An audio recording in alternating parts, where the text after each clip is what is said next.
मित्रांनो, व्हिडिओ पाहून तुम्हाला समजलं असेल की आजचा आमचा प्लॅन काय आहे. तर फॅमिली ट्रिप आहे. आज आम्ही चाललेलो आहे तिरुपतीला. तर घरच्यांना बोललं होतं की आम्ही जाणार आहे ट्रेनने, आणि परत मी त्यांना आणले एअरपोर्टला आणल्यावर सर्वजण शॉक, कारण मला द्यायचे होते सरप्राईज. विषय काय, आम्ही मिडल क्लास, पण त्यांना प्रत्येकाचे प्रश्न पडले होते. मिडल क्लास फॅमिली डायरेक्ट हा एअरपोर्टला कसं काय एवढ्या छोट्याशा वयात.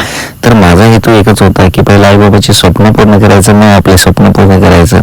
आणि विषय काय आहे, त्यांना सरप्राईज द्यावा आपल्या कमाईतून, आणि ते सरप्राईज सक्सेसफुली ठरले. कारण त्यांच्या चेहऱ्यावरची खुशी जी आहे ना, ती पाहून मी इतका आनंदी झालो ना. असे सरप्राईज मी अनेक देत राहावं त्यांना, आणि ती खुशी पाहत राहावं असं मला वाटत होतं.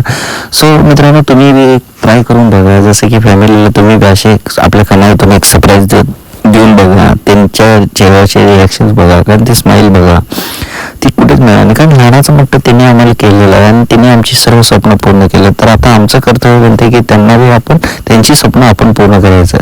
मित्रांनो, जगाने कौतुक करावं म्हणून नाही, तर आमच्या घरच्यांना आपला अभिमान वाटावा ह्या इतकंच मोठं व्हायचं आहे, आणि तो आपण प्रयत्न करायचा आहे. बस, दुसरं काही नाही. त्यांच्या चेहऱ्यावरची खुशी हे आपलं सर्वस्व आहे.